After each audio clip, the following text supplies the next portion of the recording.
Hello, everyone, and welcome to Talking Business with me, Danny Pardo. On this episode, I'm chatting with Lisa, who's got a fantastic international career journey for you, as well as some amazing insights into the world of marketing, especially behind the scenes and what's going on in the social media posts we see and the advertisements and promotion that we see as well. So, without further ado, let's talk business with Lisa. Hello, everyone, and welcome to Talking Business with me, Danny Pardo. We are chatting with Lisa here today. Hello, Lisa. How are you doing over there? Hi, Danny. Great to be here today. Oh, thank you very much for joining me. Really appreciate it. So, where in the world are you, Lisa? I hear an accent that's not from England, but I think we might mess up a few viewers and listeners here when we say this. So, where in the world are you, Lisa? I'm here from sunny Earlsfield in Southwest London, but you're right to hear an accent, something that a lot of people comment on regularly. I'm actually American, but I've been here in the UK for 5 years. Cool. Okay. So we're obviously then we're going to get into kind of international working then a little bit today, and we'll talk a bit about your career journey. But before we get to that, we need to let some people know. I mean, who is Lisa? Who are we talking to today? How to describe yourself, right? That's always a Yeah. bit awkward. Yes, I'm an American living in London. I've been here for 5 years, away from the States for 10. I'm a marketer true and true for the last 15 years. So I love talking all things marketing. On a personal level, it's travel. Let's just admit it. We all want to get out there and see the Mhm. world. And I write a travel blog for fun on the side. I'm really into food and wine. So anything that inspires culture and learning about other people and being able to experience that, that's what excites me in my free time. Awesome. And obviously, by working internationally, and as we get through to your career journey, we'll see how you've kind of lived that passion as well. And you're not all Mm. talk, you walk the walk with it as well. So, I mean, what do you do now? And which is what we're going to get into. But so, what do you do right now? What is your job right now, Yeah. if you don't mind me asking? So I manage the global marketing campaign strategy for a company called Hootsuite. Okay. It works in the social media space. So they offer social media management tools for companies to use. So companies to be able to schedule and manage their posts across multiple social media platforms, doing all that analytics to understand what works, Mhm. even doing cool things like social listening, understanding where your brand's being picked up and talked about, even if it's not at mention. So I develop campaigns that help people understand who Hootsuite is, what we do, and they can have a variety of goals, everything from brand awareness all the way through to driving leads for our sales team. Sounds like a lot. I'm sure we can unpack Yeah, yeah, that. no, I mean, that sounds like a business that's actually crucial and part of our day-to-day life, but we don't even Mm, realize it. And we'll definitely get stuck into that. But before we do, I wanted to take you back in time a little bit to say 16, 17, maybe 18-year-old Lisa, mm. which I presume you were still in the States at that time. Yeah. I mean, what were you thinking? Was marketing on your radar then? Had you kind of started to take steps towards it, or where were you heading around about that time? Because is that finishing high school kind of time It in the is. Yeah, States? you Yeah. finish high school around 18, Mhm. and there's you have opportunities at that point to go to community colleges, which are 2-year degrees, or go into a 4-year university, or take other paths that you might choose. Mhm. I was planning on attending university. And there were two things that I had in mind. One is like, I wanted to get out of here, right? Like, I didn't want to go where all the kids from school were going. I wanted to try something different. And that was a learning path for me, because not always getting away is the solution. I went 3 hours south so I was living outside of Philadelphia. I relocated to Baltimore for university. But going back to your question, it was like, did I know this is what I wanted to do? Mhm. I didn't really have a choice, if I'm honest. The expectations from my parents were that I was going to go. And Yeah. so I thought, I can't waste this time, right? Like, I want to be in and I want to be out and I want to be on that path. But like, it's super intimidating, right? And you don't know where to start. It's really expensive. And honestly, what I did, and I don't know if everyone does this, is I just made a list. I was like, okay, what do I like doing? Mhm. What am I good at? And this was going back a ways. I physically went to the bursar's office and opened up the book to go, what are all the different topics that I can major in? Because we don't do A levels in the same way. So we don't really decide that career path until we arrive at uni. Yeah. And that list was like, okay, let's just be realistic. I like throwing parties and going to parties. okay, how do you turn that into a career? Yeah. I like writing, but I don't necessarily think I'm great at it. But I enjoy writing over maths and sciences. Um, I like being persuasive. I like winning in conversations and really kind of trying to steer people towards an idea if I'm really passionate about. And Yeah. there were just a few other things like that. And I went, "Now, how does that add up into a career, right?" Yeah. And I came across business, and then that led me down marketing, and then I discovered public relations, and I'm like event planning, party planning, uh, working with sales teams, being persuasive, writing, and I realized marketing doesn't have to be create. You don't have to be a creative to be in Mm. marketing. I'm not someone who's a graphic designer or coming up with big advertising campaigns. I strategize them, but then I work with the creative people to make sure they get executed. And I think that that's a common misconception, that you must be very creative, almost off the Mm, wall, always thinking outside the box, and all these kind of cliche terms because you work in marketing. But there's obviously a lot to it that we don't really see, because we only see the advert, the promotion, or mhm, the mhm. message that gets to us. And it's interesting to hear that even though you do like the social side of things, that creativity wasn't necessarily your strong point. But Mm. you didn't stop by entering the marketing kind of sphere there, did you? No, no, I mean, there's so many facets to marketing and, Mm. it really starts with being strategic and having a business acumen. So, you can then unpack that to different disciplines as you start to explore what's best for your skill set and what you enjoy, right? Like you want to enjoy what you do if you can. Not everyone's that lucky, but yeah. Yeah, and enjoying what you do, that's something I've heard a few times. And you can call it cliche as much as you like. You can throw out the find a job you love, you'll never work a day in your life. You can call it cliche, but once you've done a few years at work, you know how important that phrase Yeah. is, don't you? When you're spending all day, every day doing it. And I mean, we were talking just beforehand. I mean, how long are you in meetings still today? Uh, I mean, well, Danny, this is part of working in international settings. I sure. work for a company that's based on the West Coast of Yeah. North America. So, and I manage a team of about 6, 7 people who are all in North America. So, unfortunately, I start my day a little bit later, but it tends to go later into the evening. So tonight it's till about 8 p.m. Right. So, but this idea of you work 9 till 5 doesn't really Yeah. exist that much, does it? So, so you find your passion and you head into marketing. And am I right in thinking the Mountbatten project is a good thing to mention to you in terms of what you did with that, and how you and your friends, I think I remember you saying, kind of worked through this international, I don't want to say exchange program to draw up the Mm, stereotypes, but I mean, what was that, and how did that traveling kind of tie into yep. that culture? Yeah, I'd say a couple things. First, when I decided to go to university, Mhm. having an international experience was important to me. So I made sure that the uni I selected had a partnership study abroad program Mhm. because I've always been passionate. You're going to ask why. I know all of you, all of you guys are, here in the UK, but I've just had this passion for London and the UK since I was a child. So getting that experience and not being stuck in America while I was going through those learnings was really important. So I came abroad twice during my 4 years in university. But I also, what we were just talking about, like the idea of trying before you buy. I also did lots of different internships as well. Some were paid and some weren't, because you really do need to sometimes make some personal sacrifices to really understand where you want to go. Um, but after all of that, going back to the beginning part of the conversation of I went 3 hours away to Baltimore, I'd done all these internships, I built all these relationships with all of these businesses. And then when I graduated, I moved back to the Philadelphia area and I was starting from ground zero.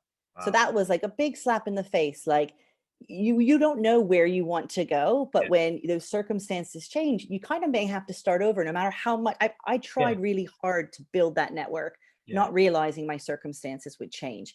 And that's what led me to want to go abroad again. Yeah. And I can talk a bit When you about that. got back to Philadelphia, did you have a different perspective on it because of your travels and your time away, or was it just, oh, it's all the same? Yeah. I Yeah. mean, how can you, when you backpack Europe at 19, how can you want to, sit in your mom's house in the suburbs of New Jersey slash Philadelphia? So that just, I had that travel bug, I had that itch. And it was really challenging for me to go, look, I'm trying to build a career here. There's expectations, that I should be going on this career path, but I'm not done learning about the world, right? And this assumption that you have to do one or the other. You can do them both and start building a career, start earning some income while still having fun, meeting new people. And so I was Googling like crazy. I was networking with everyone I knew. Every job I interviewed for in Philly was like, oh, I guess if, and I didn't even get offered any of them. And so I went, what if I just went back to London? And what if I explored? I didn't want to go back to school, but I stumbled across this postgraduate opportunity called the Mountbatten program. And it is a bit of an exchange. It's a collaboration between the UK and the US. And if you have a 4-year degree, you can apply to this program and work for a year abroad. So in my circumstance, I went to London, but there's a lot of people in the UK, and that's actually where I initiated, who can go to New York and have a year's placement where you're working for a large international company, you're building that international experience, and you're working for a well-known brand. So a lot of that's in the banking sector. In my circumstance, I worked for a market research firm doing event planning. So I still follow that passion of mine.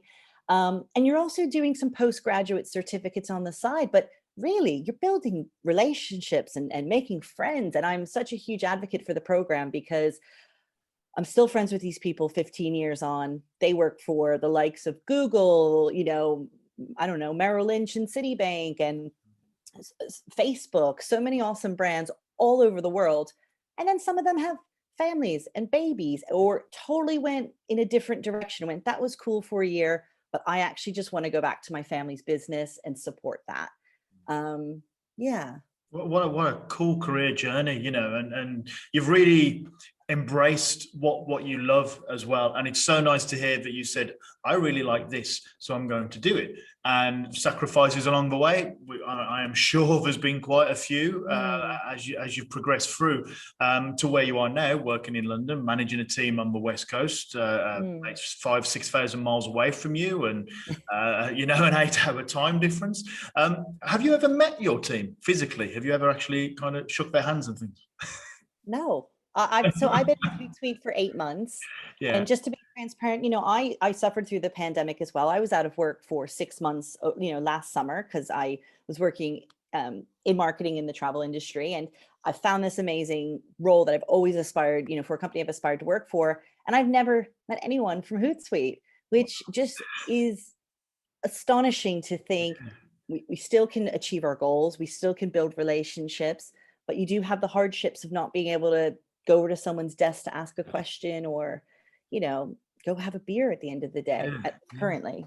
All the simple things that Yeah. big parts of it. So going into Hootsuite and marketing, then now that you're employed and everything's kind of rolling and you've got your team.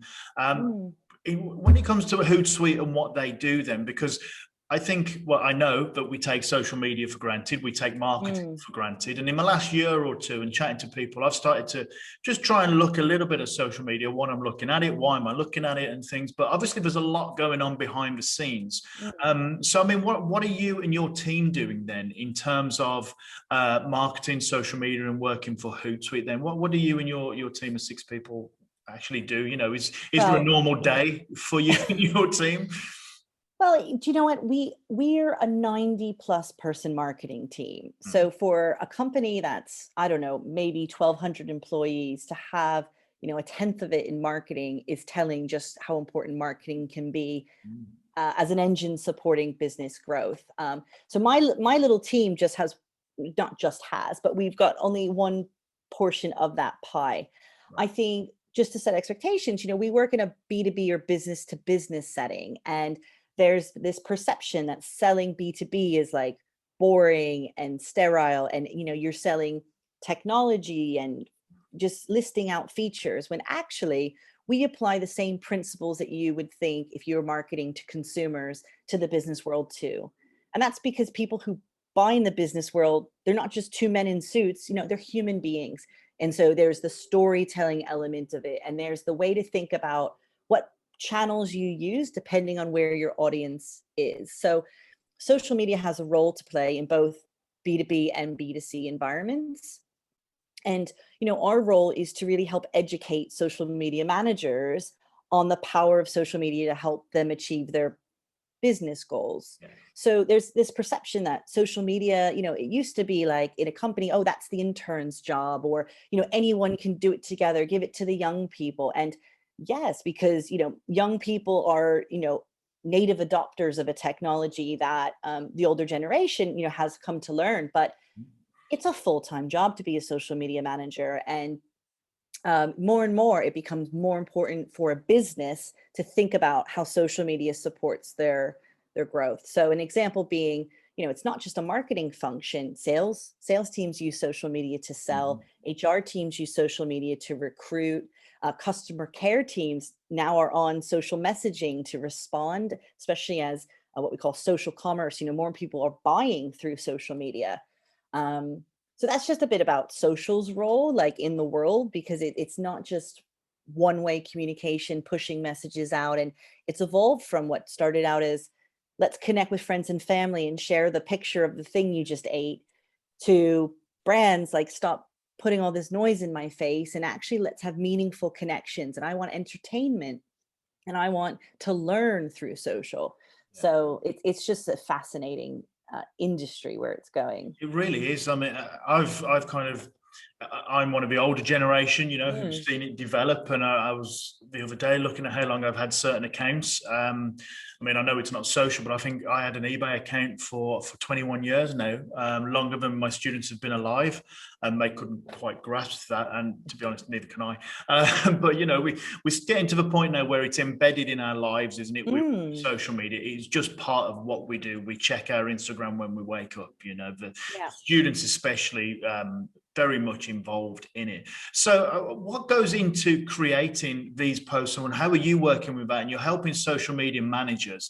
I see my brands and the things I'm interested on there. For example, this week, I'm a big Metallica fan, and Metallica have been releasing the new Black Album reissue. So it's on Instagram, and I'm seeing it turn up on my Facebook, and I'm seeing it turn up on my Twitter, and it's all got the same kind of theme to it. Yeah. And, I mean, I'm going to buy it anyway, because it's got Metallica written on it. But, what kind of thought process has gone into that before they go send to Instagram, so the Oh my gosh. I millions of mean, people see it? It's not just a case of somebody going, hey, this is a nice picture, like that one. yeah. Do you know what? Like, it's super fascinating. And just to be transparent, I don't manage our social media accounts, but I work Sure. very, very closely with our social media team. So Mm. I'll explain it in two ways. Sure. First, my day job is to create integrated marketing campaigns. Right. And what that means is that, we've got a message, we've got a goal. We want to generate awareness or leads or customer retention. And Mhm. then we think about how we share that message through integrated channels, right? Because you want to have a consistent message across your social platforms and not just Facebook, Instagram, LinkedIn, but then the emails you're sending to your database. And then you might be hosting a virtual event. And the idea is to have the same theme and topic be consistent across that approach. So that's what me and my team do. We think of these strategies and then campaigns and how we partner internally within the marketing department to make sure we're all having that consistent message to reach our goals. Mm. Now, the social team's role in that is really challenging because the business has a million priorities at the moment. They want to sell the new Metallica CD, but then they also, want to push out our latest social responsibility initiative to people, or they might want to tell people about the latest new feature that's been published. Mhm. Then we might have a self-help article on how to know which channel to get started on. So I think it really comes down to having a strategy and knowing what your goals are on social. I think people might be familiar with the term vanity metrics and the idea that you're looking at likes and engagement rates and how many people are viewing your posts. But in actuality, I think everyone can agree, if you think about it, that we passively consume content. You're just scrolling, scrolling, scrolling. And so for a social media manager to use that data to inform their strategy, it can be really misleading that someone might not have engaged. Doesn't mean you haven't gotten to that person because they haven't clicked like. So it's about knowing what your goals are. Is it about converting people to buy the CD? the CD. Here we go, Danny, with the age, right? To No, buy the I am metallic. buying the CD. It's fine. You go for it. You go for it. I'll explain to all my students if they're watching it what a CD is. Yeah. I'll bring it in and show them. Yeah, is it to buy the CD or is it to have them to just view the ad? That's okay. So we've tools within Hootsuite that help us firstly create that content calendar so that we have the same message being pushed out when we want it to be across all of our channels, to know when things that are coming are we're aware of them, like a holiday's coming up, or when the US election was happening, even though we're in the UK and we have an office in Canada and Australia, we still went, be prepared to pause all of our channels so that we're not being culturally insensitive if stuff hits the fan. You know what I mean? I So there's understand. that stuff you have to be aware of. Yeah. And then there's actually creating the content. And Yeah. we have a whole team. I think, there's tools out there like Canva, right? Like where Yeah. you can just have templates that make it really easy for you, or you can spend a lot of time and energy with video. But in actuality, the way things are going, your phone can probably do most of it for you. You don't need to invest in expensive equipment anymore. But we've seen that. We've used Canva in class and demonstrated, we've done QuickTime Canva lessons where we've done, right, you've got 2 minutes to create something and they can, and then it's for realization, but, oh, well, it's that easy to do, but is it? And then we look at, would people actually look at it? Would they buy from it? Right. How closely are you, or how closely are social media managers monitoring what's going on? You talked about the vanity metrics, which is a term I hadn't heard. I like that. And it makes perfect sense. So we talk about our likes, our views, the shares and things like that. How closely are you drilling down, I think is the term? Are you looking at demographics? Are you looking at click-through rates, purchase rates? How closely do you then monitor something once it's gone into the world? And you obviously don't just leave it and go, oh, fingers crossed, everyone. How closely are you monitoring what's happening with that after it's out there? Super close. So I think it depends on what your role, when you talk about data, you really have to think about who your audience is. So, someone like the CEO doesn't care about how many clicks you got. He just wants to know at the end of the day, was your campaign successful and did it bring in X amount of dollars, let's say, but if you're a social media manager, you're constantly optimizing, right? You're looking at, what your goals are and if you're achieving them, and if you're not achieving them, what do you need to adjust? Maybe you're spending money on Facebook and an ad's doing really, really well and the Twitter ad is just flat. You'll take that Twitter budget and just bring it all over to Facebook and just double down on Facebook, right? Because that's going to give you the best return on investment. Another example is, I think there's an average of the average social media user is on 8 different platforms, 8.3 platforms, whatever, that's just an average. That's crazy. So if people find time for that, I'm on about 3 or 4. How do you find time for 8?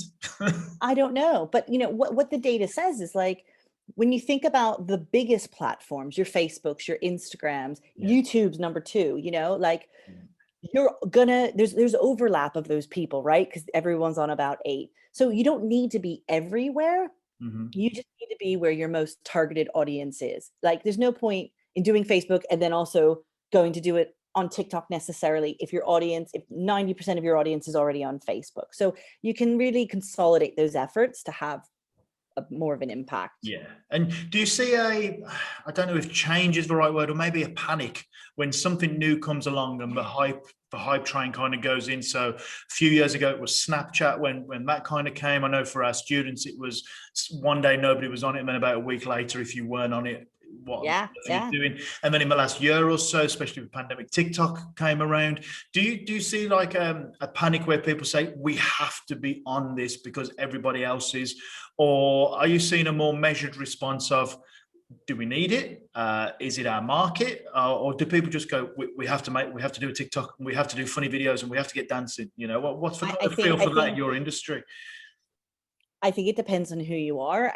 For a lot of, and you think about audio and where audio is going, and audio being the future, and Clubhouse, and Clubhouse came out and it was all about FOMO, right? Like, you couldn't get if you didn't get the invite, you felt like you were missing out. And so the virality around that, but they didn't have necessarily the infrastructure to support the growth with a model. And now that Twitter Spaces have come out, we've seen a lot of comments that that's more aligned to, I guess, certain people's or businesses' preferences. Yeah. So yeah, I think there's this like panic, like, should I be on there? Mhm. And then you really have to question yourself and go, is it part of our strategy? Is this where our audience is? Do Mhm. we have the resources to reach our goals? And yeah, you still feel this FOMO, like, oh, but everyone's talking about TikTok. Mhm. It's okay if you're not on TikTok if that's not where your customers are, right? Yeah. But as social media marketers, we have to be on top of all of that, right? We've got to know like when's the next thing coming? When our brand's going to start being able to monetize on TikTok, and then you'll start seeing that shift because it's constant change, isn't it?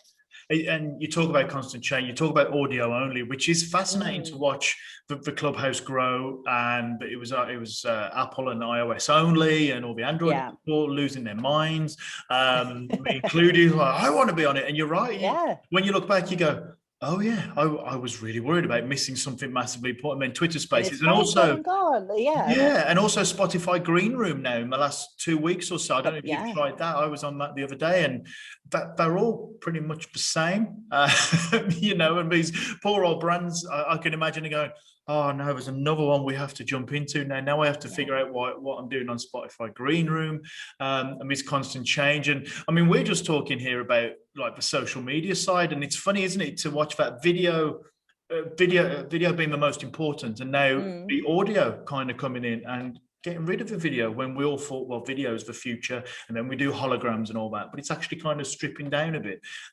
Is that because of like simplicity, or do we get bored pretty quickly as customers? Do you see that with your I customers where we I need think the something new? pandemic threw a curveball in there that we Yeah. probably couldn't have anticipated that impact. Like, we're on video as students, as employees, as friends, and like I don't know what the percent, but like most of our day, right? Even to the point where I had a friend say to me, "I don't even want to FaceTime my mom anymore because I'm on video. I can't take it." That's it. So I think there's a little bit of that, and it's also that safe space. You don't have to get dressed to be on audio, but I think they're still trying to figure out the moderation side of it and the interaction side, which is really important because otherwise it's sort of just an audio book, or we've seen a lot of people use it as a pitching kind of forum. My recommendation is you have to just have that test and learn mentality. Don't put all your eggs in one basket. Yes, try out the Spotify one, try out the Clubhouse one, try out the Twitter Spaces, and see what kind of reaction you're going to get going back to your goals. If your audience isn't there, you've got a million other things to do to Mhm. get to your audience where they are. So, yeah, that's my sort of Yeah, and, advice. and speaking of getting to your audience, I think as well there's a presumption, especially for students, because they consume a lot of social media, and Mm, they don't. I made a mistake about a year ago of saying, "Have you seen the latest TV advert for this? What about this TV advert?" And I remember them looking at me like, we don't watch TV with adverts. yeah. But everything's streaming, everything's on demand. They don't really any shows they do watch. They're not getting from the terrestrial channels or even like your Mhm, skies. They mhm. just there's no adverts on TV anymore for that generation, and that just blows my mind when you think how important TV advertising used to be. Yeah. So I mean, our business is still focusing on other things. How important are the other forms of promotion, your billboards, your leaflets? I say magazines as well, and students will go, hey, steady, we don't do magazines. How does that tie into all this just make an Instagram post thing? Is that something that you've had to deal with, or do you hear businesses talking about things like that? During at the start of the pandemic, I listened to a few, webinars and things like that for sort of those out of home or, display advertising type Mhm. industries. And yeah, they definitely got hurt because, to book a billboard, you have to book that months in advance, right? You've got to, and it's going to be big, big budget. Yeah. So there was this backlog of everyone going, no one's leaving their house. So I'm not going to be driving or walking by an advert on the tube, even like, can you postpone my slot until? And so there was this big backlog of slots. And I think even now, there's a lot of hesitation to invest in that because you're not going to get the same traffic you might have gotten. We're seeing a big shift towards subscriptions and newsletters. So, Twitter's review and, I think Substack and ways to monetize your communications in new ways. But for me, managing integrated campaigns, it is always thinking about where our audience is and not having a one channel strategy. So the social team do an amazing job to amplify that message, but we're only targeting, if we're using organic social, the people already on our social channels. So if we want to bring new people into our database or new people to view our product, we've got to go where they are. And so we look at third party partnerships. You still with GDPR. I'm not sure if everyone is familiar with the GDPR I think laws. we all are, especially in Yeah. education. We are, and even for Yeah. students, all the documents and data we've had to sign to agree to what we do and don't use. I think we are, whether we like it or not, we're up to speed on GDPR. But you've got to be careful, who you partner with. But it is about those partnerships where maybe what we'll do is we'll do a joint playbook or joint ebook with another brand, right? So, for example, HubSpot. I'm not sure if everyone who knows who HubSpot is, but they're a marketing automation system. So they help marketing teams, send emails and they can do drip emails, and it merges with the CRM, the customer, the database of all the customers. There's a lot of functionality, but we did an email about inbound, not an email, a playbook co-branded about inbound marketing, and then you share the leads of something like that, and that's more of a collaborative way to have your brand associated with other brands in a positive way, without being spammy or wasting money on some of these traditional formats that are, kind of up in the air at the moment. Yeah, and speaking about being up in the air, I mean, obviously, every industry has had a tumultuous year.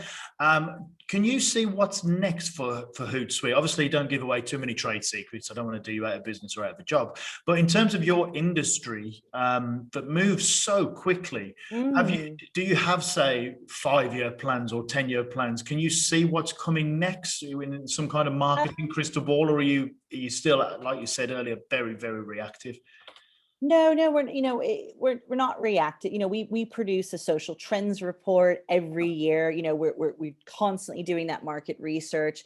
We use social listening to hear, what people are talking about. So I can't speak on behalf of Hootsuite, but what I can speak about, there are some obvious trends coming down the pipeline. There's regulation around social media and government regulation, and we don't really fully understand how that's going to play out and what impact that's going to have on privacy and the big tech giants and what that means.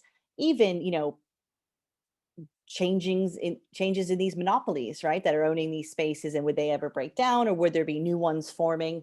I'm just thinking on the spot here. There's I mentioned like the rise of social commerce. You've got businesses who are the first of their kind. You've got businesses rising from this pandemic.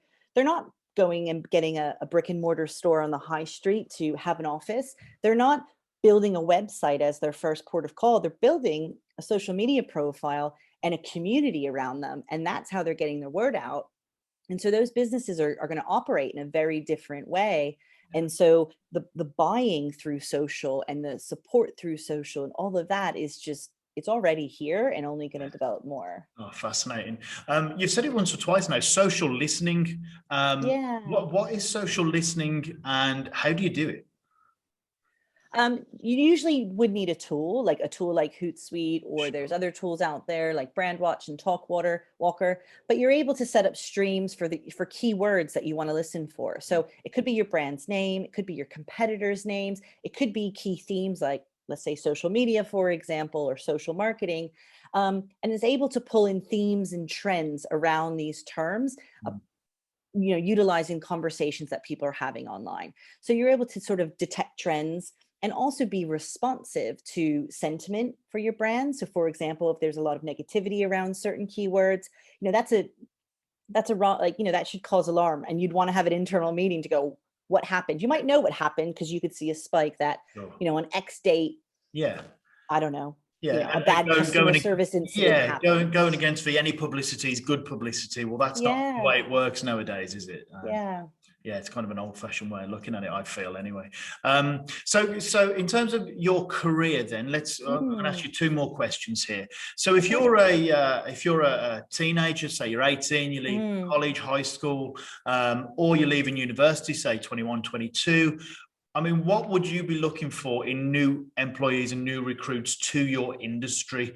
What advice would you kind of give them? And mm. what skills are you looking for? If you have a CV or a Yeah. company app come through, what are you looking for?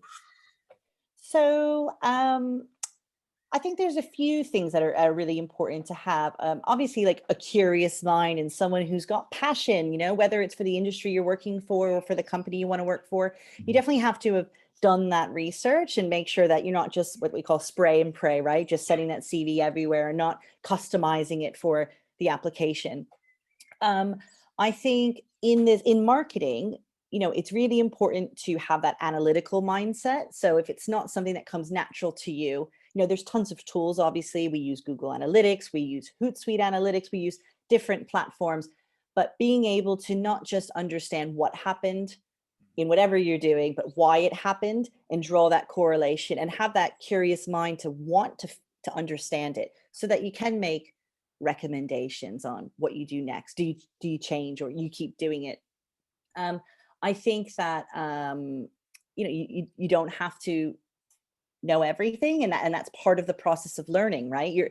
I'm still learning today, and Yep, i same. i learn every day, and whether I'm reading marketing books like I got a bunch behind me, or I'm attending a virtual webinar, or I'm just asking my colleague for feedback. Like, it's okay to get that honest constructive feedback and know that maybe it's soft skills, like the way I approach people in meetings, because I'm American, I can be a bit blunt and I need to be sensitive to that.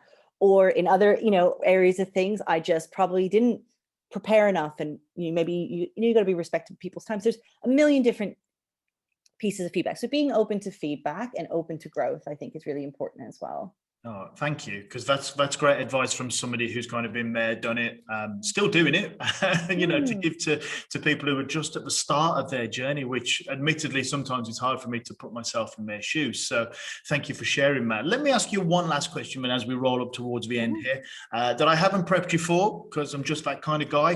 Okay. So this last question here about you. If you could go back to say 17, 18-year-old Yeah. Lisa, give yourself a little bit of advice, or you wish somebody had given you advice and you took it on as a mantra and stuck with it, what would that advice be? I would say not to put so much pressure on myself. As we started out this conversation, there was an expectation that I would go to a 4-year university. There was an expectation that I'd have a job when I was finished. And do you know what? Who cares? Like, if you're smart about things, like, Yeah. life isn't, it's not, I know, I'm not saying who cares, like, No, definitely no, I have a see what passion, but yeah. life isn't linear. And you can't say, I remember sitting in my marketing class and being envious of the speakers we had, because they were people who had real jobs, and they were coming in, probably doing what I'm doing today, going, I want to be sitting at the front of that room one day telling people, my career journey. But I couldn't have told you that I would have spent 4 years in New York, then 5 years in Australia, then 5 years in London, working for big companies, little companies, managing teams, being managed by big teams. Like, it's just a constant opportunity to grow.